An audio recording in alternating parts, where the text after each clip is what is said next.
ਜੇਕਰ ਗੱਲ ਕੀਤੀ ਜਾਵੇ ਪੰਜਾਬ ਦੇ ਮੁੱਖ ਮੰਤਰੀ ਭਗਵੰਤ ਮਾਨ ਦੀ ਤਾਂ ਲਗਾਤਾਰ ਚਰਚਾ ਦਾ ਵਿਸ਼ਾ ਬਣੇ ਹੋਏ ਨੇ ਤੇ ਕਈ ਅਹਿਮ ਕਦਮ ਵੀ ਚੁੱਕ ਰਹੇ ਨੇ ਤੇ ਉੱਥੇ ਹੀ ਉਹਨਾਂ ਦੇ ਟਵਿੱਟਰ ਅਕਾਊਂਟ ਤੇ ਵੀ ਲਗਾਤਾਰ ਲੋਕਾਂ ਦੀ ਗਿਣਤੀ ਜਿਹੜੀ ਆ ਉਹ ਵੱਧਦੀ ਜਾ ਰਹੀ ਹੈ। ਇਹਦੇ ਵਿੱਚ ਤਾਂ ਕੋਈ ਸ਼ੱਕ ਨਹੀਂ, ਉਹ ਲੋਕਾਂ 'ਚ ਹਰਮਨ ਪਿਆਰੇ ਨੇ।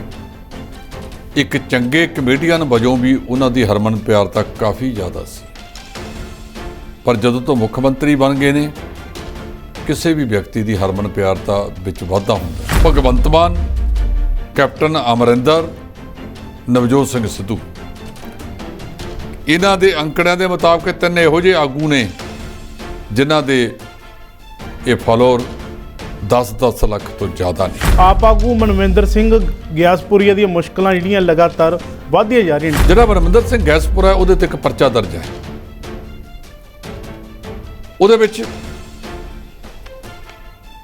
ਉਹਦਾ ਅਜੇ ਤੱਕ ਉਹਨੂੰ ਗ੍ਰਿਫਤਾਰ ਨਹੀਂ ਕੀਤਾ ਗਿਆ। ਜੇ ਪੰਜਾਬ ਤੇ ਹਰਿਆਣਾ ਉੱਚ ਅਦਾਲਤ ਨੇ ਆਦੇਸ਼ ਦਿੱਤੇ ਪੁਲਿਸ ਨੂੰ ਕਿ ਉਹਨੂੰ ਗ੍ਰਿਫਤਾਰ ਕਰਕੇ ਅੰਦਰ ਲਿਆਂਦਾ ਜਾਵੇ, ਆਮ ਆਦਮੀ ਪਾਰਟੀ ਦੇ ਕਈ ਵਿਧਾਇਕ ਨੇ ਜਿਨ੍ਹਾਂ ਤੇ ਇਸ ਤਰ੍ਹਾਂ ਦੀ ਅਸਮਾਨੀ ਬਿਜਲੀ ਕਿਸੇ ਵੇਲੇ ਵੀ ਡਿੱਗ ਸਕਦੀ ਹੈ, ਉਹ ਲਗਾਤਾਰ ਉਹਨਾਂ ਤੇ ਗਾਜ ਇਹ ਡਿੱਗ ਸਕਦੀ ਹੈ। ਇਸ ਤਰ੍ਹਾਂ ਦੀ ਸਥਿਤੀ ਵੱਲ ਨੂੰ ਜਾਇਆ ਜਾ ਰਿਹਾ। ਸਾਬਕਾ ਸਿਹਤ ਮੰਤਰੀ ਵਿਜੇ ਸਿੰਗਲਾ ਦੀਆਂ ਮੁਸ਼ਕਲਾਂ ਲਗਾਤਾਰ ਵੱਧਦੀਆਂ ਜਾ ਰਹੀਆਂ ਨੇ। ਕਿਹਾ ਜਾ ਰਿਹਾ ਕਿ ਕੁਝ ਹੀ ਸਮੇਂ ਤੱਕ ਉਹਨਾਂ ਨੂੰ ਜਿਹੜਾ ਪਾਰਟੀ ਦੇ ਵਿੱਚੋਂ ਵੀ ਜਿਹੜਾ ਬਾਹਰ ਕੱਢਿਆ ਜਾ ਸਕਦਾ। ਇਹਦੇ ਬਾਰੇ ਕਿਆਸ ਰਹੀਆਂ ਇਹ ਨੇ ਕਿ ਇਸ ਡਾਕਟਰ ਵਿਜੇ ਸਿੰਗਲਾ ਨੂੰ ਜੇ ਪਾਰਟੀ ਚੋਂ ਬਾਹਰ ਦਾ ਰਸਤਾ ਦਿਖਾਉਣਾ ਹੈ, ਕਹਿੰਦੇ ਉਹਦਾ ਫੈਸਲਾ ਹਾਈ ਕਮਾਂਡ ਲਵੇਗੀ। ਅਗਲੇ ਦਿਨਾਂ ਦੇ ਵਿੱਚ ਡਾਕਟਰ ਵਿਜੇ ਸਿੰਗਲਾ ਨੂੰ ਪਾਰਟੀ ਚੋਂ ਬਾਹਰ ਦਾ ਰਸਤਾ ਦਿਖਾਇਆ ਜਾਵੇ, ਫਿਰ ਕਿਸੇ ਵੇਲੇ ਵੀ ਸੰਗਰੂਰ ਦੀ ਲੋਕ ਸਭਾ ਚੋਣ ਵਾਂਗ ਮਾਨਸਾ ਦੀ ਵੀ ਉਪ ਚੋਣ ਆ ਸਕਦੀ ਹੈ। ਵਿਜੇ ਸਿੰਗਲਾ ਤੋਂ ਬਾਅਦ ਪੰਜਾਬ ਦੇ ਮੁੱਖ ਮੰਤਰੀ ਭਗਵੰਤ ਮਾਨ ਨੇ ਹੋਰਾਂ ਵਿਧਾਇਕਾਂ ਨੂੰ ਵੀ ਚੇਤਾਵਨੀ ਦਿੱਤੀ ਹੈ ਕਿ ਜੇਕਰ ਉਹ ਵੀ ਅਜਿਹਾ ਕੰਮ ਕਰਨਗੇ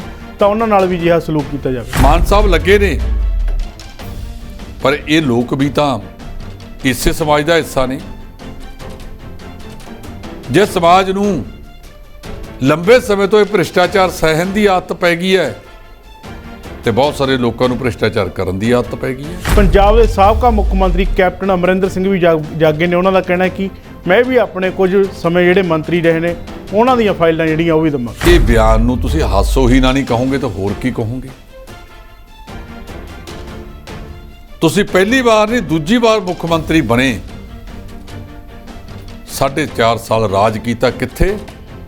ਜਾਂ ਤਾਂ ਸੀਸਮਾ ਫਾਰਮ 'ਚ ਬੈਠੇ ਰਹੇ ਜਾਂ ਪਹਾੜ ਤੇ ਚੜ੍ਹੇ ਰਹੇ। ਪਹਿਲਾਂ ਇਹ ਚੀਜ਼ ਤਾਂ ਲੋਕਾਂ ਦੇ ਵਿੱਚ ਕਲੀਅਰ ਕਰ ਦਿਓ ਕਿ ਜਿਹੜੇ ਇਹ ਇਲਜ਼ਾਮ ਲੱਗਦੇ ਨੇ ਉਹ ਸੱਚੇ ਸੀ ਕਿ ਝੂਠੇ ਸੀ। ਪੰਜਾਬ ਦੇ ਮੁੱਖ ਮੰਤਰੀ ਭਗਵੰਤ ਮਾਨ ਨੇ ਇੱਕ ਐਲਾਨ ਕੀਤਾ ਸੀ ਕਿ ਇੱਕ ਵਿਧਾਇਕ ਇੱਕ ਪੈਨਸ਼ਨ, ਪਰ ਇਸ ਨੂੰ ਰਾਜਪਾਲ ਨੇ ਜਿਹੜਾ ਆਰਡੀਨੈਂਸ ਦਿੱਤਾ ਸੀਗਾ ਉਹ ਮੋੜ ਦਿੱਤਾ ਹੈ। ਪਿਛਲੀ ਸਰਕਾਰ ਕਹਿੰਦੀ ਸੀ ਕਿ ਮੈਂ 35,000 ਬੰਦੇ ਭਰਤੀ ਕਰਨ ਵਾਲਾ ਆਰਡੀਨੈਂਸ ਬਣਾ ਕੇ ਸਰਕਾਰ ਕੋਲੇ ਭੇਜਤਾ, ਰਾਜਪਾਲ ਸਾਹਿਬ ਕੋਲੇ। ਰਾਜਪਾਲ ਪ੍ਰੋਫੈਸਰ ਬਨਵਾਰੀ ਲਾਲ ਪੁਰੋਹਿਤ ਹੋਰਾਂ ਨੇ ਉਹ ਵੀ ਵਾਪਸ ਕਰਤਾ ਸੀ। ਇਹਦੇ ਨਾਲ ਸਵਾਲੀਆ ਨਿਸ਼ਾਨ ਉੱਠਦੇ ਹੈ ਕਿ ਰਾਜਪਾਲ ਸਾਹਿਬ ਨੇ ਕਿਤੇ ਉਤਲਿਆਂ ਨੂੰ ਪੁੱਛ ਕੇ ਤਾਂ ਨਹੀਂ ਕੀਤਾ ਜਿਨ੍ਹਾਂ ਨੇ ਉਹਨੂੰ ਇਸ ਕੁਰਸੀ ਤੇ ਬਿਠਾਇਆ, ਤੇ ਜਾਂ ਫਿਰ ਤੁਹਾਡੇ ਵੱਲੋਂ ਭੇਜਿਆ ਗਿਆ ਇਹ ਆਰਡੀਨੈਂਸ ਕਾਨੂੰਨਨ ਤੌਰ ਦੇ ਉੱਤੇ ਪਰਪੱਕ ਨਹੀਂ ਹੈ। ਬੀਜੇਪੀ ਜਿਹੜੀ ਸੁਨੀਲ ਜਾਖੜ ਨੂੰ ਉਤਾਰ ਸਕਦੀ ਹੈ ਤੇ ਉਧਰ ਆਮ ਆਦਮੀ ਪਾਰਟੀ ਦੇ ਵਿੱਚ ਚਰਚਾ ਚੱਲ ਰਹੀ ਹੈ ਕਿ ਭਗਵੰਤ ਮਾਨ ਦੀ ਜਿਹੜੀ ਭੈਣ ਮਨਪ੍ਰੀਤ ਕੌਰ ਆ, ਕਹਿੰਦੇ ਉਹ ਵੀ ਚੋਣ ਲੜ ਸਕਦੀ ਹੈ। ਦੇਖੋ, ਮੈਨੂੰ ਪਤਾ ਨਹੀਂ ਕਿ ਸੁਨੀਲ ਜਾਖੜ ਨੇ ਆਉਣਾ ਜਾਂ ਮਨਪ੍ਰੀਤ ਕੌਰ ਨੇ ਆਉਣਾ।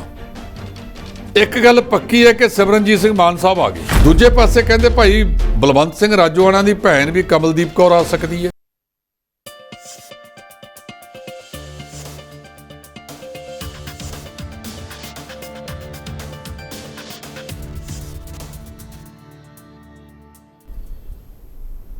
D5 ਚੈਨਲ ਪੰਜਾਬੀ ਦੇਖ ਰਹੇ ਸਾਰੇ ਦਰਸ਼ਕਾਂ ਦਾ ਸਵਾਗਤ ਹੈ। ਮੈਂ ਸੁਖਵੀਰ ਸਿੰਘ ਇੱਕ ਮੇਰੀ ਵੀ ਸੁਣੋ ਪ੍ਰੋਗਰਾਮ ਲੈ ਕੇ ਹਾਜ਼ਰ ਹਾਂ, ਜਿਸ ਦੇ ਵਿੱਚ ਅਸੀਂ ਵੱਖੋ ਵੱਖਰੇ ਮੁੱਦਿਆਂ ਦੀ ਚਰਚਾ ਕਰਦੇ ਹਾਂ। ਤੇ ਚਰਚਾ ਕਰਨ ਲਈ ਸਾਡੇ ਨਾਲ ਨੇ D5 ਦੇ ਸੀਨੀਅਰ ਐਡੀਟਰ ਜਸਪਾਲ ਸਿੰਘ ਢਿੱਲੋਂ ਜੀ। ਆਓ ਉਹਨਾਂ ਦਾ ਸਵਾਗਤ ਕਰ ਲਈ। ਸਤਿ ਸ਼੍ਰੀ ਅਕਾਲ। ਸਤਿ ਸ਼੍ਰੀ ਅਕਾਲ ਭੰਗੂ ਸਾਹਿਬ। ਜੇਕਰ ਗੱਲ ਕੀਤੀ ਜਾਵੇ ਪੰਜਾਬ ਦੇ ਮੁੱਖ ਮੰਤਰੀ ਭਗਵੰਤ ਮਾਨ ਦੀ ਤਾਂ ਲਗਾਤਾਰ ਚਰਚਾ ਦਾ ਵਿਸ਼ਾ ਬਣੇ ਹੋਏ ਨੇ ਤੇ ਕਈ ਅਹਿਮ ਕਦਮ ਵੀ ਚੁੱਕ ਰਹੇ ਨੇ ਤੇ ਉੱਥੇ ਹੀ ਉਹਨਾਂ ਦੇ ਟਵਿੱਟਰ ਅਕਾਊਂਟ ਤੇ ਵੀ ਲਗਾਤਾਰ ਲੋਕਾਂ ਦੀ ਗਿਣਤੀ ਜਿਹੜੀ ਆ ਉਹ ਵੱਧਦੀ ਜਾ ਰਹੀ ਹੈ। ਢਿੱਲੋਂ ਸਾਹਿਬ, ਇਹਦੇ ਬਾਰੇ ਕੀ ਕਹਿਣਾ ਜੀ? ਇਹ ਗੱਲ ਕਈਆਂ ਬਾਰੇ ਸਾਹਮਣੇ ਆਈ ਹੈ। ਪੰਜਾਬ ਦੇ ਮੁੱਖ ਮੰਤਰੀ ਭਗਵੰਤ ਸਿੰਘ ਮਾਨ, ਇਹਦੇ ਵਿੱਚ ਤਾਂ ਕੋਈ ਸ਼ੱਕ ਨਹੀਂ, ਉਹ ਲੋਕਾਂ 'ਚ ਹਰਮਨ ਪਿਆਰੇ ਨੇ।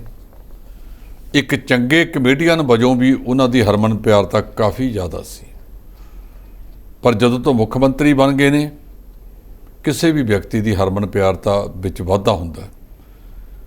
ਤੇ ਭਗਵੰਤ ਸਿੰਘ ਮਾਨ ਦੀ ਹਰਮਨ ਪਿਆਰਤਾ ਵਿੱਚ ਵੀ ਵਾਧਾ ਹੋਇਆ ਹੈ।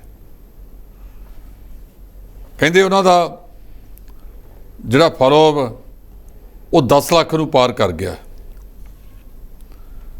ਇਸ ਸੰਬੰਧ ਦੇ ਵਿੱਚ ਕੈਪਟਨ ਅਮਰਿੰਦਰ ਸਿੰਘ ਤੇ ਨਵਜੋਤ ਸਿੰਘ ਸਿੱਧੂ ਦਾ ਫਾਲੋਅਰ ਵੀ 10 ਲੱਖ ਤੋਂ ਪਾਰ ਰਿਹਾ ਹੈ। ਇਹ ਅੰਕੜੇ ਅੱਜ ਇੱਕ ਖਬਰ ਦੇ ਵਿੱਚ ਨਸ਼ਰ ਕੀਤੇ ਗਏ ਨੇ।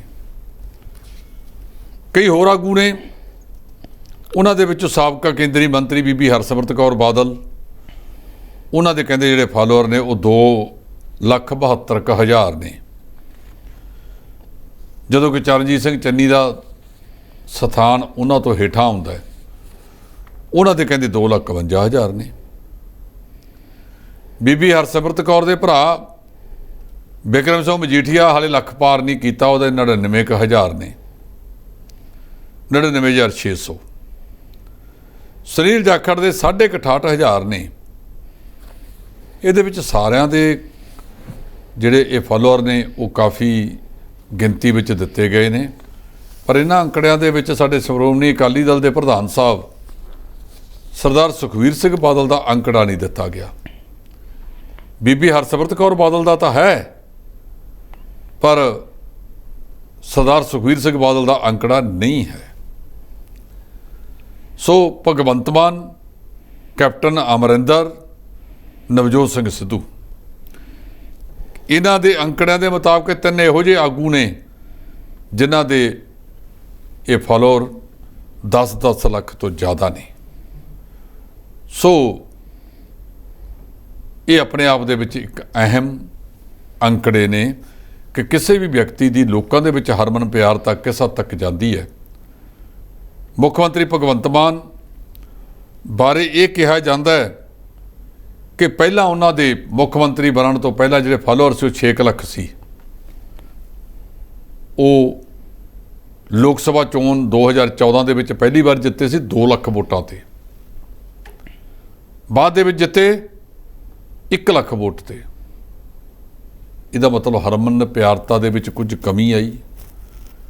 ਹੁਣ ਫੇਰ ਉਪ ਚੋਣ ਆ ਰਹੀ ਹੈ ਜਿਹੜੀ 23 ਜੂਨ ਨੂੰ ਹੋਵੇਗੀ, ਜਿਹਦਾ ਨਤੀਜਾ ਜਿਹੜਾ ਉਹ 26 ਜੂਨ ਨੂੰ ਆਵੇਗਾ। ਔਰ ਸਰਕਾਰ ਨੇ ਕਿਹਾ ਕਿ ਅਸੀਂ ਕਿਸੇ ਕਿਸਮ ਦਾ ਕੋਈ ਉਹ ਨਹੀਂ ਕਰਨਾ, ਅਸੀਂ ਆਪਣੀ ਹਰਮਨ ਪਿਆਰਤਾ ਨੂੰ ਆਪ ਦੇਖਾਂਗੇ ਕਿ ਲੋਕ ਸੰਗਰੂਰ ਦੇ ਸਾਨੂੰ ਹੁਣ ਵੀ ਉਨਾ ਹੀ ਪਿਆਰ ਕਰਦੇ ਨੇ। ਸੋ ਅਜਿਹੀ ਸਥਿਤੀ ਦੇ ਵਿੱਚ ਕਿਸੇ ਆਗੂ ਦੀ ਜਿਹੜੀ ਫਾਲੋਅਰਸ਼ਿਪ ਹੈ, ਉਹਦੀ ਹਰਮਨ ਪਿਆਰਤਾ ਉਹ ਘਟਦੀ ਹੈ ਕਿ ਵੱਧਦੀ ਹੈ, ਉਹਦੇ ਬਾਰੇ ਇਸੇ ਗੱਲ 'ਤੇ ਨਿਰਭਰ ਕਰਦਾ ਹੈ। ਸੋ ਮੁੱਖ ਮੰਤਰੀ ਦਾ ਤੇ ਹੋਰਨਾਂ ਦਾ ਜਿਹੜਾ ਅੰਕੜਾ ਸੀ ਉਹ ਅੱਜ ਇੱਕ ਖਬਰ ਦੇ ਜ਼ਰੀਏ ਪੇਸ਼ ਕੀਤਾ ਗਿਆ। ਜੀ ਆਪ ਆਗੂ ਮਨਵਿੰਦਰ ਸਿੰਘ ਗਿਆਸਪੁਰੀਆ ਦੀਆਂ ਮੁਸ਼ਕਲਾਂ ਜਿਹੜੀਆਂ ਲਗਾਤਾਰ ਵੱਧਦੀਆਂ ਜਾ ਰਹੀਆਂ, ਢਿੱਲੋਂ ਸਾਹਿਬ ਇਹਦੇ ਬਾਰੇ ਕੀ ਕਹਿਣਾ ਜੀ? ਜਿਹੜਾ ਮਨਵਿੰਦਰ ਸਿੰਘ ਗਿਆਸਪੁਰਾ ਉਹਦੇ ਤੇ ਇੱਕ ਪਰਚਾ ਦਰਜ ਹੈ, ਉਹਦੇ ਵਿੱਚ ਉਹਦਾ ਅਜੇ ਤੱਕ ਉਹਨੂੰ ਗ੍ਰਿਫਤਾਰ ਨਹੀਂ ਕੀਤਾ ਗਿਆ। ਉਹਦੇ ਸੰਬੰਧ ਵਿੱਚ ਪੁਲਿਸ ਦੇ ਇੰਸਪੈਕਟਰ ਨੇ ਕਹਿੰਦੇ ਆ ਕਿ ਪੰਜਾਬ ਤੇ ਹਰਿਆਣਾ ਉੱਚ ਅਦਾਲਤ 'ਚ ਪਟੀਸ਼ਨ ਪਾਈ ਹੈ ਕਿ ਇਸ ਵਿਅਕਤੀ ਨੂੰ ਪੁਲਿਸ ਹਿਰਾਸਤ ਵਿੱਚ ਲੈਣ ਦੀ ਆਗਿਆ ਦਿੱਤੀ ਜਾਵੇ। ਗਿਆਸਪੁਰਾ ਦਾ ਪਿਛਲੇ ਸਮੇਂ ਦੌਰਾਨ ਉਸ ਵੇਲੇ ਦੇ SHO ਨਾਲ ਝਗੜਾ ਹੋ ਗਿਆ ਸੀ ਔਰ SHO ਨੇ ਹੁਣ ਥਾਣੇ ਦੇ ਵਿੱਚ, ਇਸ ਵੇਲੇ ਉਹ ਮੌਜੂਦਾ SHO ਤਾਂ ਹੈ ਨਹੀਂ, ਉਹਦੀ ਬਦਲੀ ਕਰ ਦਿੱਤੀ ਗਈ ਸੀ ਕਿਉਂਕਿ ਸਿਆਸੀ ਪਾਰਟੀ ਜਿਹੜੀ ਦਾ ਰਾਜ ਹੈ, ਇਹ ਪੁਲਿਸ ਦੇ ਵੱਡੇ ਅਫਸਰ ਉਸੇ ਦੇ ਰਾਜਪੂਤ ਹੁੰਦੇ ਨੇ ਜਿਹਦਾ ਰਾਜ ਹੈ। ਸੋ ਗਿਆਸਪੁਰਾ ਦੀਆਂ ਮੁਸ਼ਕਲਾਂ ਇਸ ਕਰਕੇ ਵੱਧ ਰਹੀਆਂ ਨੇ। ਜੇ ਪੰਜਾਬ ਤੇ ਹਰਿਆਣਾ ਉੱਚ ਅਦਾਲਤ ਨੇ ਆਦੇਸ਼ ਦਿੱਤੇ ਪੁਲਿਸ ਨੂੰ ਕਿ ਉਹਨੂੰ ਗ੍ਰਿਫਤਾਰ ਕਰਕੇ ਅੰਦਰ ਲਿਆਂਦਾ ਜਾਵੇ, ਆਮ ਆਦਮੀ ਪਾਰਟੀ ਦੇ ਕਈ ਵਿਧਾਇਕ ਨੇ ਜਿਨ੍ਹਾਂ ਤੇ ਇਸ ਤਰ੍ਹਾਂ ਦੀ ਅਸਮਾਨੀ ਬਿਜਲੀ ਕਿਸੇ ਵੇਲੇ ਵੀ ਡਿੱਗ ਸਕਦੀ ਹੈ, ਉਹ ਲਗਾਤਾਰ ਉਹਨਾਂ ਤੇ ਗਾਜ ਇਹ ਡਿੱਗ ਸਕਦੀ ਹੈ। ਇਸ ਤਰ੍ਹਾਂ ਦੀ ਸਥਿਤੀ ਵੱਲ ਨੂੰ ਜਾਇਆ ਜਾ ਰਿਹਾ ਹੈ। ਸਾਬਕਾ ਸਿਹਤ ਮੰਤਰੀ ਵਿਜੇ ਸਿੰਗਲਾ ਦੀਆਂ ਮੁਸ਼ਕਲਾਂ ਲਗਾਤਾਰ ਵੱਧਦੀਆਂ ਜਾ ਰਹੀਆਂ ਨੇ। ਕਿਹਾ ਜਾ ਰਿਹਾ ਕਿ ਕੁਝ ਹੀ ਸਮੇਂ ਤੱਕ ਉਹਨਾਂ ਨੂੰ ਜਿਹੜਾ ਪਾਰਟੀ ਦੇ ਵਿੱਚੋਂ ਵੀ ਜਿਹੜਾ ਬਾਹਰ ਕੱਢਿਆ ਜਾ ਸਕਦਾ। ਢਿੱਲੋਂ ਸਾਹਿਬ ਇਹਦੇ ਬਾਰੇ ਕੀ ਕਹਿਣਾ ਜੀ? ਦੇਖੋ, ਮੰਤਰੀ ਮੰਡਲ ਚੋਂ ਬਾਹਰ ਕੱਢਣਾ ਮੁੱਖ ਮੰਤਰੀ ਦੇ ਹੱਥ ਵਿੱਚ ਹੁੰਦਾ ਹੈ। ਪਾਰਟੀ ਦੇ ਵਿੱਚੋਂ ਬਾਹਰ ਕੱਢਣਾ, ਉਹ ਵੀ ਅਜੇ ਤੱਕ ਪੰਜਾਬ ਦੇ ਮੁੱਖ ਮੰਤਰੀ ਭਗਵੰਤ ਸਿੰਘ ਮਾਨ ਇੱਕ ਪਾਰਟੀ ਦੇ ਪ੍ਰਧਾਨ ਵੀ ਨੇ ਆਪਦੀ ਪਾਰਟੀ ਦੇ। ਇਹਦੇ ਬਾਰੇ ਕਿਆਸ ਰਹੀਆਂ ਇਹ ਨੇ ਕਿ ਇਸ ਡਾਕਟਰ ਵਿਜੇ ਸਿੰਗਲਾ ਨੂੰ ਜੇ ਪਾਰਟੀ ਚੋਂ ਬਾਹਰ ਦਾ ਰਸਤਾ ਦਿਖਾਉਣਾ ਹੈ, ਕਹਿੰਦੇ ਉਹਦਾ ਫੈਸਲਾ ਹਾਈ ਕਮਾਂਡ ਲਵੇਗੀ। ਹਾਈ ਕਮਾਂਡ ਕੌਣ? ਇੱਕ ਸਿੰਗਲ ਬੰਦਾ। ਮੈਨੂੰ ਯਾਦ ਹੈ ਸਾਡੇ ਮਾਨਯੋਗ ਸਾਬਕਾ ਮੁੱਖ ਮੰਤਰੀ ਸਰਦਾਰ ਪ੍ਰਕਾਸ਼ ਸਿੰਘ ਬਾਦਲ ਨਾਲ ਜਦੋਂ ਗੱਲ ਕਰਦੇ ਸੀ, ਉਹਨਾਂ ਨੇ ਇੱਕੋ ਗੱਲ ਕਹਿਣੀ, ਢਿੱਲੇ ਜੇ ਮਨ ਨਾਲ ਬੋਲਣ ਵਾਲਾ, ਕਾਕਾ ਪਾਰਟੀਆਂ ਦੇ ਫੈਸਲੇ ਹੁੰਦੇ ਨੇ, ਇਹਦਾ ਸਾਰਾ ਕੁਝ ਪਾਰਟੀ ਫੈਸਲਾ ਕਰੇਗੀ। ਤੇ ਲੋਕ ਜਦੋਂ ਪੱਤਰਕਾਰ ਇਹ ਸਵਾਲ ਪੁੱਛਦੇ ਸੀ ਕਿ ਜੀ ਘਰ ਦੀ ਗੱਡੀ, ਗੰਡਾ ਸਿਓ ਡਰਾਈਵਰ, ਪਾਰਟੀ 'ਚ ਕੌਣ ਆ? ਤੁਸੀਂ ਹੋ, ਤੁਹਾਡੇ ਪੁੱਤਰ ਨੇ, ਤੁਹਾਡੀ ਨੂੰਹ ਰਾਣੀ ਹੈ, ਤੁਹਾਡੇ ਨੂੰਹ ਰਾਣੀ ਦਾ ਭਰਾ ਆ, ਜਾਂ ਜਵਾਈ ਭਾਈ ਸਾਹਿਬ ਨੇ, ਕੋਈ ਹੋਰ ਦੱਸ ਵੀ ਦਿਓ ਪਾਰਟੀ ਦੇ ਵਿੱਚ ਹੋਰ ਕਿਹੜਾ ਆਗੂ ਹੈ। ਉਹਨਾਂ ਨੇ ਫਿਰ ਕਹਿਣਾ ਨਹੀਂ ਕਾਕਾ, ਇਹ ਸਾਰਾ ਕੁਝ ਤਾਂ ਪਾਰਟੀ ਕਰਦੀ ਹੁੰਦੀ ਹੈ। ਤੇ ਇੱਥੇ ਵੀ ਸਿੰਗਲ ਮੈਨ ਪਾਰਟੀ ਹੈ। ਅਰਵਿੰਦ ਕੇਜਰੀਵਾਲ ਤੋਂ ਸਿਵਾਏ ਉੱਥੇ ਹੈ ਕੌਣ ਹੈ? ਜਿਨ੍ਹਾਂ ਨੇ ਰਲ ਕੇ ਪਾਰਟੀ ਬਣਾਈ ਸੀ ਉਹ ਪ੍ਰਸ਼ਾਂਤ ਭੂਸ਼ਣ ਹੋਣ, ਸ਼ਸ਼ੀ ਭੂਸ਼ਣ ਹੋਣ, ਜਿਨ੍ਹਾਂ ਨੇ ਪਾਰਟੀ ਚਲਾਉਣ ਵਾਸਤੇ ਵੱਡੇ ਮਾਤਰਾ ਦੇ ਵਿੱਚ ਫੰਡ ਵੀ ਦਿੱਤਾ। ਪਰ ਪਾਰਟੀ ਕੌਣ ਹੈ? ਇੱਕ ਬੰਦਾ। ਪਤਾ ਨਹੀਂ ਹੁਣ ਅਰਵਿੰਦ ਕੇਜਰੀਵਾਲ ਡਾਕਟਰ ਵਿਜੇ ਸਿੰਗਲਾ ਵਾਲੇ ਮਾਮਲੇ ਦੇ ਵਿੱਚ ਕਿਹੜਾ ਫੈਸਲਾ ਲੈਂਦਾ ਹੈ। ਜਿਵੇਂ ਉਹਨਾਂ ਨੇ ਕਿਹਾ ਕਿ ਭਗਵੰਤ ਮਾਨ ਨੇ ਬਹੁਤ ਚੰਗਾ ਕੰਮ ਕੀਤਾ ਇਹਨੂੰ ਕੱਢ ਕੇ, ਤੇ ਇਹ ਵੀ ਹੋ ਸਕਦਾ ਹੈ ਕਿ ਅਗਲੇ ਦਿਨਾਂ ਦੇ ਵਿੱਚ ਡਾਕਟਰ ਵਿਜੇ ਸਿੰਗਲਾ ਨੂੰ ਪਾਰਟੀ 'ਚੋਂ ਬਾਹਰ ਦਾ ਰਸਤਾ ਦਿਖਾਇਆ ਜਾਵੇ। ਫਿਰ ਕਿਸੇ ਵੇਲੇ ਵੀ ਸੰਗਰੂਰ ਦੀ ਲੋਕ ਸਭਾ ਚੋਣ ਵਾਂਗ ਮਾਨਸਾ ਦੀ ਵੀ ਉਪ ਚੋਣ ਆ ਸਕਦੀ ਹੈ। ਜੇ ਇਹਨੂੰ ਪਾਰਟੀ 'ਚੋਂ ਕੱਢ ਦਿੱਤਾ ਗਿਆ, ਉਹਦੀ ਜਿਹੜੀ ਹੈ ਦੂਜੇ ਪਾਸੇ ਕੁਲਤਾਰ ਸਿੰਘ ਸੰਧਵਾ ਸਪੀਕਰ ਸਾਹਿਬ ਉਹਦੀ ਵਿਧਾਨ ਸਭਾ ਦੀ ਮੈਂਬਰੀ ਦਾ ਫੈਸਲਾ ਵੀ ਅਗਲੇ ਦਿਨਾਂ ਦੇ ਵਿੱਚ ਕਰਨਗੇ। ਜੀ, ਵਿਜੇ ਸਿੰਗਲਾ ਤੋਂ ਬਾਅਦ ਪੰਜਾਬ ਦੇ ਮੁੱਖ ਮੰਤਰੀ ਭਗਵੰਤ ਮਾਨ ਨੇ ਹੋਰਾਂ ਵਿਧਾਇਕਾਂ ਨੂੰ ਵੀ ਚੇਤਾਵਨੀ ਦਿੱਤੀ ਹੈ ਕਿ ਜੇਕਰ ਉਹ ਵੀ ਅਜਿਹਾ ਕੰਮ ਕਰਨਗੇ ਤਾਂ ਉਹਨਾਂ ਨਾਲ ਵੀ ਅਜਿਹਾ ਸਲੂਕ ਕੀਤਾ ਜਾਵੇਗਾ। ਜੀ, ਇਹ ਗੱਲ ਬਿਲਕੁਲ ਮੁੱਖ ਮੰਤਰੀ ਭਗਵੰਤ ਮਾਨ ਨੇ ਆਪਣੇ ਵਿਧਾਇਕਾਂ ਨੂੰ, ਆਪਣੇ ਬਾਕੀ ਮੰਤਰੀਆਂ ਨੂੰ ਇਸ ਤਰ੍ਹਾਂ ਦੀ ਚੇਤਾਵਨੀ ਵਾਲਾ ਰਸਤਾ ਦਿੱਤਾ ਹੈ ਕਿ ਜੇਕਰ ਤੁਸੀਂ ਨਾ ਸੁਧਰੇ, ਭ੍ਰਿਸ਼ਟਾਚਾਰ ਦੇ ਮਾਮਲੇ ਦੇ ਵਿੱਚ ਜਿਵੇਂ ਖਬਰਾਂ ਛਪੀਆਂ ਨੇ ਕਿ ਇਹ ਮੰਤਰੀਆਂ ਨੂੰ ਸਿਫਾਰਿਸ਼ਾਂ ਕਰਦੇ ਸੀ, ਫਲਾਣੇ ਅਧਿਕਾਰੀ ਨੂੰ ਲਾ ਦਿਓ, ਫਲਾਣੇ ਨੂੰ ਹਟਾ ਦਿਓ ਜਾਂ ਹੋਰ ਕਰ ਦਿਓ। ਇਹ ਖੂਨ ਪੰਜਾਬੀਆਂ ਦਾ। ਜੇ ਆਪਾਂ ਇਹ ਕਹਿ ਦਈਏ ਕਿ ਇਸ ਖੂਨ ਦੇ ਵਿੱਚੋਂ ਬਿਲਕੁਲ ਭ੍ਰਿਸ਼ਟਾਚਾਰ ਮੁਕਤ ਹੋ ਗਿਆ, ਸੋਚਿਆ ਨਹੀਂ ਜਾ ਸਕਦਾ। ਮਾਨ ਸਾਹਿਬ ਲੱਗੇ ਨੇ, ਪਰ ਇਹ ਲੋਕ ਵੀ ਤਾਂ ਇਸੇ ਸਮਾਜ ਦਾ ਹਿੱਸਾ ਨੇ। ਜੇ ਸਮਾਜ ਨੂੰ ਲੰਬੇ ਸਮੇਂ ਤੋਂ ਇਹ ਭ੍ਰਿਸ਼ਟਾਚਾਰ ਸਹਿਣ ਦੀ ਆਦਤ ਪੈ ਗਈ ਹੈ ਤੇ ਬਹੁਤ ਸਾਰੇ ਲੋਕਾਂ ਨੂੰ ਭ੍ਰਿਸ਼ਟਾਚਾਰ ਕਰਨ ਦੀ ਆਦਤ ਪੈ ਗਈ ਹੈ। ਮਾਨ ਸਾਹਿਬ ਕੋਲ ਜਾਦੂ ਦੀ ਛੜੀ ਤਾਂ ਹੈ ਨਹੀਂ ਇਹਨਾਂ ਤੇ ਕਮਾਈ। ਜਿਵੇਂ ਥੈਲਾਸੀਮੀਆ ਵਾਲਿਆਂ ਦਾ ਨਵਾਂ ਖੂਨ ਲੱਗਦਾ ਹੈ, ਇਹਨਾਂ ਦੇ ਵਿੱਚੋਂ ਉਹ ਖੂਨ ਬਾਹਰ ਕੱਢ ਕੇ ਨਵਾਂ ਖੂਨ ਪਾ ਦਿੱਤਾ ਗਿਆ ਹੋਵੇ। ਅਜੇ ਤੱਕ ਇਸ ਤਰ੍ਹਾਂ ਦੀ ਗੱਲ ਤਾਂ ਕੋਈ ਆਈ ਨਹੀਂ। ਤੇ ਕੇਜਰੀਵਾਲ ਸਾਹਿਬ ਦਾ ਗੁਜਰਾਤ ਦੇ ਵਿੱਚ ਕਹਿਆ ਸੀ, ਭਗਵੰਤ ਸਿੰਘ मान ने तो 20 दिन में ਭ੍ਰਿਸ਼ਟਾਚਾਰ को ਖਤਮ ਕਰ ਦਿਆ। ਤੇ ਫਿਰ ਹੁਣ ਤੱਕ ਕਿਉਂ ਕੇਸ ਨਿਕਲੇ ਹੁੰਦੇ ਨੇ? ਜਿਹੜੀ ਚੀਜ਼ ਲੰਬੇ ਸਮੇਂ ਤੋਂ ਸਾਡੇ ਖੂਨ 'ਚ ਘਰ ਕਰੀ ਬੈਠੀ ਹੈ, ਉਹਦੇ ਤੋਂ ਮੁਕਤੀ ਪ੍ਰਾਪਤ ਕਰਨਾ ਇੰਨਾ ਸੌਖਾ ਨਹੀਂ। ਜੇ ਬੰਦੇ ਨੂੰ ਬੁਖਾਰ ਚੜ੍ਹ ਜਾਵੇ, ਬੁਖਾਰ ਉਤਰਨ ਲਈ ਵੀ ਕੁਝ ਦਿਨ ਲੱਗਦੇ ਨੇ। ਤੇ ਇਹ ਜਿਹੜਾ ਵੱਡਾ ਦੈਂਤ ਭ੍ਰਿਸ਼ਟਾਚਾਰ ਦਾ ਸਾਡੇ ਗਲ ਪੈ ਗਿਆ, ਇਹ ਵੀ ਤਾਂ ਹੌਲੀ ਹੌਲੀ ਉਤਰੇਗਾ। ਸੋ ਉਮੀਦ ਕਰੀਏ ਕਿ ਅਗਲੇ ਦਿਨਾਂ ਵਿੱਚ ਇਹ ਭ੍ਰਿਸ਼ਟਾਚਾਰ ਦਾ ਦੈਂਤ ਉਤਰੇ, ਲੋਕ ਬਿਨਾਂ ਭ੍ਰਿਸ਼ਟਾਚਾਰ ਤੋਂ ਕੰਮ ਕਰਾਉਣ ਤੇ ਕਰਨ। ਮੈਂ ਮਾਨ ਸਾਹਿਬ ਨੂੰ ਬੇਨਤੀ ਕਰਾਂਗਾ ਕਿ ਲੋਕ ਭ੍ਰਿਸ਼ਟਾਚਾਰ ਦੇ ਵਿੱਚ ਗਏ ਕਿਉਂ? ਇਹਨਾਂ ਕਾਰਨਾਂ ਦੀ ਜਾਂਚ ਕੀਤੀ ਜਾਵੇ। ਜੋ ਮੈਂ ਮਹਿਸੂਸ ਕੀਤਾ ਹੁਣ ਤੱਕ ਉਹ ਇਹੋ ਹੀ ਹੈ ਕਿ ਸਰਕਾਰਾਂ ਨੇ ਸਿੱਖਿਆ ਤੇ ਸਿਹਤ ਵਿਗਾੜਤੀ ਲੋਕਾਂ ਦੀ ਹਸਪਤਾਲਾਂ ਦੀ ਵੀ। ਕੋਈ ਸਮਾਂ ਹੁੰਦਾ ਸੀ ਜਦੋਂ ਸਾਡੇ ਸਰਕਾਰੀ ਹਸਪਤਾਲਾਂ ਦੇ ਵਿੱਚ ਮਰੀਜ਼ਾਂ ਦੀਆਂ ਲੰਬੀਆਂ ਲਾਈਨਾਂ ਲੱਗੀਆਂ ਹੁੰਦੀਆਂ ਸੀ। ਇਹਨਾਂ ਸਿਆਸਤਦਾਨਾਂ ਨੇ ਆਪਣੀਆਂ ਦੁੱਕੀਆਂ ਪੰਜੀਆਂ ਵਿੱਚ ਪਾ ਕੇ ਇਸ ਤਰ੍ਹਾਂ ਦੇ ਹਸਪਤਾਲ ਸਿਰਜਤੇ, ਸਕੂਲ ਸਿਰਜਤੇ ਜਿਹੜੇ 7 ਸਿਤਾਰਿਆਂ ਵਰਗੇ ਨੇ।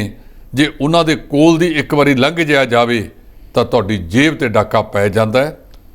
ਤੇ ਅਸੀਂ ਅੱਜ ਵੀ ਸਮਝਦੇ ਹਾਂ ਕਿ ਜੇਕਰ ਉਹੀ ਪੁਰਾਣਾ ਪੰਜਾਬ ਸਿਰਜ ਲਿਆ ਜਾਵੇ ਜੋ ਮਾਨ ਸਾਹਿਬ ਸੋਚ ਰਹੇ ਨੇ, ਜਿਵੇਂ ਉਹ ਆਪਦੀ ਤਕਰੀਰ 'ਚ ਗੱਲ ਕਹਿੰਦੇ ਨੇ, ਉਹ ਕਿੰਨਾ ਕੁ ਕਾਮਯਾਬ ਹੁੰਦੇ ਨੇ, ਇਹ ਤਦ ਹੀ ਹੋਵੇਗਾ ਜੇ ਅਸੀਂ ਸਾਰੇ ਰਲ ਕੇ ਉਹਨਾਂ ਦਾ ਸਾਥ ਦਈਏ।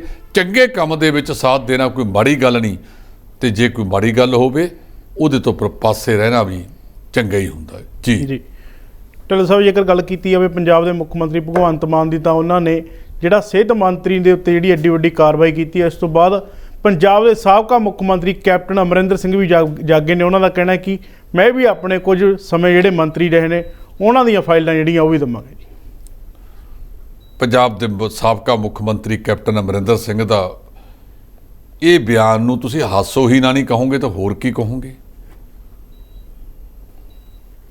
ਤੁਸੀਂ ਪਹਿਲੀ ਵਾਰ ਨਹੀਂ ਦੂਜੀ ਵਾਰ ਮੁੱਖ ਮੰਤਰੀ ਬਣੇ, 4.5 ਸਾਲ ਰਾਜ ਕੀਤਾ। ਕਿੱਥੇ? ਜਾਂ ਤਾਂ ਸੀਸਮਾ ਫਾਰਮ 'ਚ ਬੈਠੇ ਰਹੇ ਜਾਂ ਪਹਾੜ ਤੇ ਚੜ੍ਹੇ ਰਹੇ।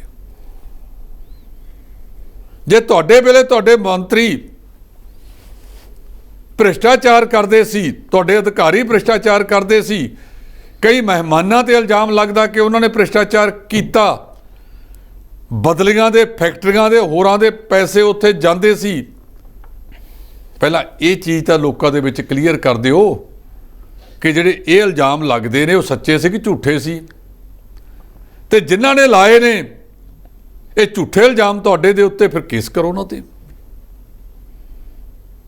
ਜਦੋਂ ਤੁਸੀਂ ਮੁੱਖ ਮੰਤਰੀ ਤੁਹਾਡੇ ਹੁੰਦਾ ਹੋਵੇ ਭ੍ਰਿਸ਼ਟਾਚਾਰ, ਤੇ ਤੁਸੀਂ ਆਪਣੇ ਆਪ ਨੂੰ ਪਾਕ ਪਵਿੱਤਰ ਸਮਝਦੇ ਹੋ। ਸਾਡੇ ਮਾਨਯੋਗ ਸਾਬਕਾ ਪ੍ਰਧਾਨ ਮੰਤਰੀ ਡਾਕਟਰ ਮਨਮੋਹਨ ਸਿੰਘ ਤੇ ਕੋਈ ਉਂਗਲ ਨਹੀਂ ਖੜੀ ਕਰ ਸਕਦਾ ਭ੍ਰਿਸ਼ਟਾਚਾਰ ਦੀ। 1 ਰੁਪਈਏ ਦਾ ਦੇਣਦਾਰ ਨਹੀਂ ਉਹ ਭ੍ਰਿਸ਼ਟਾਚਾਰ 'ਚ ਸਾਡੇ ਪ੍ਰਧਾਨ ਮੰਤਰੀ ਸਾਹਿਬ। ਪਰ ਉਹਨਾਂ ਵੇਲੇ ਕਿੰਨੇ ਮੰਤਰੀਆਂ ਨੇ ਰੱਜ ਕੇ ਭ੍ਰਿਸ਼ਟਾਚਾਰ ਕੀਤਾ, ਰੋਕਿਆ ਨਹੀਂ ਉਹਨਾਂ ਨੇ। ਜੇ ਤੁਹਾਡੀ ਛਤਰ ਛਾਇਆ ਦੇ ਹੇਠ ਇਹ ਸਾਰਾ ਕੁਝ ਹੁੰਦਾ ਹੋਵੇ, ਤੁਸੀਂ ਨਾ ਰੋਕੋ ਉਹਨੂੰ, ਫਿਰ ਤੁਸੀਂ ਕੀ ਕਹੋਗੇ? ਤੇ ਕੈਪਟਨ ਸਾਹਿਬ, ਤੁਸੀਂ ਹੋਵੋ ਮੁੱਖ ਮੰਤਰੀ, ਕਹਿੰਦੇ ਆ ਕਿ ਲੜਨ ਫੌਜਾਂ ਨਾ ਜਰਨੈਲਾਂ ਦੇ। ਜੇ ਚੰਗਾ ਕੰਮ ਹੁੰਦਾ ਤਾਂ ਵੀ ਜਰਨੈਲ ਦਾ ਨਾਂ ਵੱਜਦਾ ਹੈ। 2 ਵਾਰ ਲਗਾਤਾਰ ਅਕਾਲੀ ਦਲ ਜਿੱਤਿਆ ਤੇ ਸਰਦਾਰ ਸੁਖਬੀਰ ਸਿੰਘ ਬਾਦਲ ਨੇ ਕਿਹਾ ਕਿ ਮੇਰੀ ਮੈਨੇਜਮੈਂਟ ਕਰਕੇ ਜਿੱਤਿਆ। ਕੋਈ ਸ਼ੱਕ ਨਹੀਂ, ਜਿੱਤੇ ਆ। ਉਹ 2 ਵਾਰੀਆਂ ਦਾ ਸਿਹਰਾ ਤਾਂ ਸਰਦਾਰ ਸੁਖਬੀਰ ਸਿੰਘ ਬਾਦਲ ਦੇ ਸਿਰ ਤੇ ਜਾਂਦਾ ਹੀ ਆ ਨਾ। ਤੇ ਹੁਣ 2 ਵਾਰੀ ਅਕਾਲੀ ਦਲ ਹਾਰਿਆ ਨਹੀਂ, ਨਮੋਸ਼ੀਜਨਕ ਹਾਰ 'ਚ ਗਿਆ। ਹੁਣ ਉਹ ਕਹਿੰਦਾ ਸਿਹਰਾ ਕਿਸੇ ਹੋਰ ਦੇ ਸਿਰ ਤੇ ਬੰਨੋ। ਚੜ੍ਹਾਈ ਵੀ ਉਤਰਾਈ ਵੀ, ਇਹਨਾਂ ਦੋਨਾਂ ਚੀਜ਼ਾਂ ਲਈ ਕਮਾਂਡਰ ਜ਼ਿੰਮੇਵਾਰ ਹੁੰਦੇ ਨੇ। ਤੇ ਕਪਤਾਨ ਸਾਹਿਬ, ਤੁਸੀਂ 4.5 ਸਾਲ ਫਿਰ ਇਹ ਕੁੰਡਲੀ ਮਾਰ ਕੇ ਕਿਉਂ ਬੈਠੇ ਰਹੇ ਖਜ਼ਾਨੇ ਦੇ ਉੱਤੇ? ਤੇ ਜੇ ਤੁਹਾਡੇ ਮੰਤਰੀ ਭ੍ਰਿਸ਼ਟਾਚਾਰ ਸੀ, ਭਾਰਤੀ ਦੰਡਾਵਲੀ ਜਾਂ ਭਾਰਤੀ ਦੰਡ ਵਿਧਾਨ ਦੀ ਧਾਰਾ 120 ਵੀ ਲੱਗਦੀ ਹੈ। ਜਦੋਂ ਕਤਲ ਹੁੰਦਾ ਹੈ, ਜਿਹੜੇ 4-5 ਉਹਦੇ ਨਾਲ ਪਿਛ ਲੱਗ ਤੇ ਇਹ ਦੂਜੇ ਚਿੰਬੜੇ ਵੀ ਹੁੰਦੇ ਆ, ਉਹਨਾਂ ਨੂੰ ਫਿਰ ਉਦੋਂ ਧਾਰਾ 120 ਵਿੱਚ ਰੱਖਿਆ ਜਾਂਦਾ ਹੈ। ਤੇ ਜੇ ਤੁਸੀਂ ਅੱਜ ਨਾਂ ਦਿਓਗੇ ਭ੍ਰਿਸ਼ਟਾਚਾਰਾਂ ਦਾ, ਕੱਲ੍ਹ ਨੂੰ ਉਹਨਾਂ ਨੇ ਤੁਹਾਡੇ ਨਾਂ ਦੇ ਤੇ ਕਿ ਸ਼ਰਾਬ ਦੀਆਂ ਫੈਕਟਰੀਆਂ ਦਾ ਜਿਹੜਾ ਇਲਜ਼ਾਮ ਲੱਗਦਾ ਕਿ ਇੰਨੇ ਪੈਸੇ ਰੋਜ਼ ਜਾਂਦੇ ਸੀ, ਉਹ ਕਿੱਥੇ ਜਾਂਦੇ ਸੀ? ਪਿਛਲੇ ਪ੍ਰੋਗਰਾਮ ਦੇ ਵਿੱਚ ਲੋਕ ਇਹ ਵੀ ਕਹਿ ਗਏ ਕਿ ਜਿਹੜੇ ਲਗੜ ਦੁਗੜ ਤੁਹਾਡੇ ਨਾਲ ਤੁਰੇ ਫਿਰਦੇ ਸੀ, ਉਹਨਾਂ ਦੇ ਉੱਤੇ ਵੀ ਇਲਜ਼ਾਮ ਨੇ। ਤੇ ਫਿਰ ਮਾਨ ਸਾਹਿਬ ਨੂੰ ਜੇ ਤੁਸੀਂ ਆਪਦੇ ਭ੍ਰਿਸ਼ਟਾਚਾਰ ਮੰਤਰੀਆਂ ਦੀ ਸੂਚੀ ਦੇਣ ਚੱਲੇ ਹੋ, ਤੇ ਜਿਹੜੇ ਤੁਹਾਡੇ ਲਗੜ ਦੁਗੜ ਨਾਲ ਤੁਰੇ ਫਿਰਦੇ ਭ੍ਰਿਸ਼ਟਾਚਾਰ ਕਰਦੇ ਸੀ, ਤੇ ਦੂਜੇ ਉਹਦਾ ਵੀ ਦੇਣਗੇ। ਤੁਹਾਡੇ ਅਧਿਕਾਰੀਆਂ ਨੇ ਜਿਹੜੀ ਲੁੱਟ ਮਚਾਈ, ਉਹਦੀ ਜ਼ਿੰਮੇਵਾਰੀ ਕਿਹਦੀ ਸੀ? ਭਾਵ ਇੱਕ ਉਂਗਲ ਜਿਹੜੀ ਦੂਜੇ ਪਾਸੇ ਹੈ ਉਹ ਤਾਂ ਨਜ਼ਰ ਆ ਰਹੀ ਹੈ, ਜਿਹੜੀਆਂ ਤਿੰਨ ਆਪਦੇ ਪਾਸੇ ਨੇ ਉਹ ਨਜ਼ਰ ਕਿਉਂ ਨਹੀਂ ਆਉਂਦੀਆਂ? ਸੋ ਜੇ ਤੁਹਾਡੇ ਮੰਤਰੀਆਂ ਨੇ, ਤੁਹਾਡੇ ਅਧਿਕਾਰੀਆਂ ਨੇ ਤੇ ਤੁਹਾਡੀਆਂ ਜਿਹੜੀਆਂ ਟੀਮਾਂ ਨਾਲ ਤੁਰੀਆਂ ਫਿਰਦੀਆਂ ਸੀ ਉਹਨਾਂ ਦੀ ਜਾਂਚ ਕਰਾਈ ਜਾਵੇ ਕਿ ਜਿੱਦਣ ਤੁਹਾਡੇ ਨਾਲ ਆਏ ਸੀ ਉਹ ਕਿੰਨੇ ਕੁ ਪੈਸਿਆਂ ਦੇ ਮਾਲਕ ਸੀ ਤੇ ਅੱਜ ਕਿੰਨਿਆਂ ਦੇ ਨੇ। ਉਦੋਂ ਫਿਰ ਦੁੱਧ ਦਾ ਦੁੱਧ ਪਾਣੀ ਹੋ ਜਾਵੇਗਾ। ਉਹਦੇ ਲਈ ਵੱਡਾ ਦਲ ਤੁਸੀਂ ਦਿਖਾਓ ਤੇ ਦਿਓ ਸਰਕਾਰ ਨੂੰ ਲਿਸਟ ਕਿ ਮੇਰੀ ਸਰਕਾਰ ਵੇਲੇ ਜਿਹਨੇ ਵੀ ਭ੍ਰਿਸ਼ਟਾਚਾਰ ਕੀਤਾ ਹੈ, ਉਹ ਕੋਈ ਮੰਤਰੀ ਹੈ, ਸੰਤਰੀ ਹੈ, ਕਰਮਚਾਰੀ ਹੈ, ਅਧਿਕਾਰੀ ਹੈ, ਵੱਡਾ ਅਧਿਕਾਰੀ ਹੈ ਜਾਂ ਮੁੱਖ ਮੰਤਰੀ ਹੈ, ਉਹਦੇ ਤੇ ਫਿਰ ਜਾਂਚ ਹੋਵੇ। ਤੇ ਜਾਂਚ ਦੇ ਵਿੱਚ ਜਦੋਂ ਦੁੱਧ ਦਾ ਦੁੱਧ ਪਾਣੀ ਦਾ ਪਾਣੀ ਹੋਵੇ, ਇਹ ਜਦੋਂ ਲੀਰਾਂ ਦੀ ਖਿੱਦੋ ਖੁੱਲਦੀ ਆ ਨਾ ਤਾਂ ਕਈ ਸੜਹਾਂਦ ਮਾਰਦੀਆਂ ਲੀਰਾਂ ਆਪਣੇ ਘਰ ਵੱਲ ਨੂੰ ਜਾਂਦੀਆਂ ਨੇ ਕਿ ਇਹ ਤਾਂ ਸਾਡੇ ਘਰ 'ਚ ਉੱਠ ਕੇ ਗਈਆਂ ਸੀ। ਸ਼ੀਸ਼ੇ ਦੇ ਮਹਿਲਾਂ 'ਚ ਰਹਿ ਕੇ ਪੱਥਰ ਨਹੀਂ ਮਾਰੇ ਜਾਂਦੇ। ਦੂਜਿਆਂ ਨੂੰ ਕਹਿਣਾ ਸੌਖਾ ਹੈ, ਜਦੋਂ ਦੂਜਿਆਂ ਨੇ ਆਪਦੇ ਵਾਲੇ ਪਾਸੇ ਨੂੰ ਚਾਂਦਮਾਰੀ ਕਰਤੀ ਫਿਰ ਬੰਦਾ ਸਹਿ ਨਹੀਂ ਸਕਦਾ, ਜਾਂ ਫਿਰ ਆਪ ਐਡਾ ਕਿ ਦ੍ਰਿੜ ਇਰਾਦੇ ਵਾਲਾ ਹੋਵੇ ਕਿ ਮੈਂ ਜੇ ਕੀਤਾ ਦੱਸੋ, ਤੇ ਜੇ ਝੂਠਾ ਇਲਜ਼ਾਮ ਲਾਉਂਗੇ ਤੇ ਫਿਰ ਇਲਜ਼ਾਮ ਵੀ ਭੁਗਤਿਓ। ਜੀ ਪੰਜਾਬ ਦੇ ਮੁੱਖ ਮੰਤਰੀ ਭਗਵੰਤ ਮਾਨ ਨੇ ਇੱਕ ਐਲਾਨ ਕੀਤਾ ਸੀ ਕਿ ਇੱਕ ਵਿਧਾਇਕ ਇੱਕ ਪੈਨਸ਼ਨ, ਪਰ ਇਸ ਨੂੰ ਰਾਜਪਾਲ ਨੇ ਜਿਹੜਾ ਆਰਡੀਨੈਂਸ ਦਿੱਤਾ ਸੀਗਾ ਉਹ ਮੋੜ ਦਿੱਤਾ ਜੀ। ਇਹ ਕਈ ਵਾਰ ਹੁੰਦਾ ਜੀ। ਪਿਛਲੀ ਸਰਕਾਰ ਕਹਿੰਦੀ ਸੀ ਕਿ ਮੈਂ 35,000 ਬੰਦੇ ਭਰਤੀ ਕਰਨ ਵਾਲਾ ਆਰਡੀਨੈਂਸ ਬਣਾ ਕੇ ਸਰਕਾਰ ਕੋਲੇ ਭੇਜਤਾ, ਰਾਜਪਾਲ ਸਾਹਿਬ ਕੋਲੇ। ਰਾਜਪਾਲ ਪ੍ਰੋਫੈਸਰ ਬਨਵਾਰੀ ਲਾਲ ਪੁਰੋਹਿਤ ਹੋਰਾਂ ਨੇ ਉਹ ਵੀ ਵਾਪਸ ਕਰਤਾ ਸੀ, ਹੁਣ ਵੀ ਵਾਪਸ ਕੀਤਾ। ਇਹਦਾ ਕਾਨੂੰਨਨ ਪੱਖ ਸਰਕਾਰ ਨੂੰ ਦੇਖਣਾ ਚਾਹੀਦਾ। ਕਿੰਨਾ ਕਾਰਨਾਂ ਕਰਕੇ ਰਾਜਪਾਲ ਸਾਹਿਬ ਨੇ ਵਾਪਸ ਭੇਜ ਦਿੱਤਾ ਹੈ, ਉਹਦਾ ਕਾਨੂੰਨੀ ਕਮਜ਼ੋਰੀ ਕੀ ਹੈ? ਜੇ ਕੋਈ ਕਾਨੂੰਨੀ ਕਮਜ਼ੋਰੀ ਨਜ਼ਰ ਆਉਂਦੀ ਹੈ ਤੇ ਮੈਂ ਸਮਝਦਾ ਕਿ ਸਰਕਾਰ ਨੂੰ ਉਹ ਕਾਨੂੰਨੀ ਮੋਰੀ ਪਹਿਲਾਂ ਠੱਲਣੀ ਚਾਹੀਦੀ ਹੈ, ਉਹਦੇ ਤੇ ਵਿਚਾਰ ਕਰਨਾ ਚਾਹੀਦਾ ਹੈ। ਜੇਕਰ ਕਿਤੇ ਉਹਦੇ ਤੇ ਗਲਤੀ ਹੈ ਤਾਂ ਉਹ ਚੀਜ਼ ਨੂੰ ਪਹਿਲਾਂ ਸੋਧੋ, ਠੀਕ ਕਰੋ। ਜੇ ਕਾਨੂੰਨ ਮੁਤਾਬਕ ਤੁਹਾਡਾ ਇਹ ਆਰਡੀਨੈਂਸ ਪੂਰਾ ਪੱਕਾ ਹੈ ਤਾਂ ਉਹ ਇੱਕ ਵਾਰ ਨਹੀਂ, ਦੋ ਵਾਰ ਨਹੀਂ, ਤੀਜੀ ਵਾਰ ਪਾਸ ਹੋ ਜਾਵੇਗਾ। ਪਰ ਇੱਕ ਵਾਰ ਜਦੋਂ ਵਾਪਸ ਕਰਤਾ, ਇਹਦੇ ਨਾਲ ਸਵਾਲੀਆ ਨਿਸ਼ਾਨ ਉੱਠਦੇ ਹੈ ਕਿ ਰਾਜਪਾਲ ਸਾਹਿਬ ਨੇ ਕਿਤੇ ਉਤਲਿਆਂ ਨੂੰ ਪੁੱਛ ਕੇ ਤਾਂ ਨਹੀਂ ਕੀਤਾ ਜਿਨ੍ਹਾਂ ਨੇ ਉਹਨੂੰ ਇਸ ਕੁਰਸੀ ਤੇ ਬਿਠਾਇਆ, ਤੇ ਜਾਂ ਫਿਰ ਤੁਹਾਡੇ ਵੱਲੋਂ ਭੇਜਿਆ ਗਿਆ ਇਹ ਆਰਡੀਨੈਂਸ ਕਾਨੂੰਨਨ ਤੌਰ ਦੇ ਉੱਤੇ ਪਰਪੱਕ ਨਹੀਂ ਹੈਗਾ। ਜੀ, ਜੇਕਰ ਗੱਲ ਕੀਤੀ ਜਾਵੇ ਸੰਗਰੂਰ ਜ਼ਿਮਨੀ ਚੋਣ ਦੀ ਤਾਂ 23 ਜੂਨ ਨੂੰ ਜਿਹੜੀ ਇਹ ਚੋਣ ਹੋਵੇਗੀ ਤੇ 26 ਜੂਨ ਨੂੰ ਨਤੀਜੇ ਆਉਣਗੇ। ਕਿਹਾ ਜਾ ਰਿਹਾ ਕਿ ਇਸ ਚੋਣ ਦੇ ਵਿੱਚ ਬੀਜੇਪੀ ਜਿਹੜੀ ਸੁਨੀਲ ਜਾਖੜ ਨੂੰ ਉਹ ਤਾਰ ਸਕਦੀ ਹੈ, ਤੇ ਉੱਧਰ ਆਮ ਆਦਮੀ ਪਾਰਟੀ ਦੇ ਵਿੱਚ ਚਰਚਾ ਚੱਲ ਰਹੀ ਹੈ ਕਿ ਭਗਵੰਤ ਮਾਨ ਦੀ ਜਿਹੜੀ ਭੈਣ ਮਨਪ੍ਰੀਤ ਕੌਰ ਆ, ਕਹਿੰਦੇ ਉਹ ਵੀ ਚੋਣ ਲੜ ਸਕਦੀ ਹੈ ਜੀ ਇੱਥੋਂ। ਦੇਖੋ, ਮੈਨੂੰ ਪਤਾ ਨਹੀਂ ਕਿ ਸੁਨੀਲ ਜਾਖੜ ਨੇ ਆਉਣਾ ਜਾਂ ਮਨਪ੍ਰੀਤ ਕੌਰ ਨੇ ਆਉਣਾ। ਇੱਕ ਗੱਲ ਪੱਕੀ ਹੈ ਕਿ ਸਿਮਰਨਜੀਤ ਸਿੰਘ ਮਾਨ ਸਾਹਿਬ ਆ ਗਏ, ਉਹਨਾਂ ਨੇ ਕਹਿਤਾ ਕਿ ਮੈਂ ਪੱਕਾ ਭਾਈ, ਮੈਂ ਤਾਂ ਆ ਗਿਆ। ਦੂਜੇ ਪਾਸੇ ਕਹਿੰਦੇ ਭਾਈ ਬਲਵੰਤ ਸਿੰਘ ਰਾਜੋਆਣਾ ਦੀ ਭੈਣ ਵੀ ਕਮਲਦੀਪ ਕੌਰ ਆ ਸਕਦੀ ਹੈ,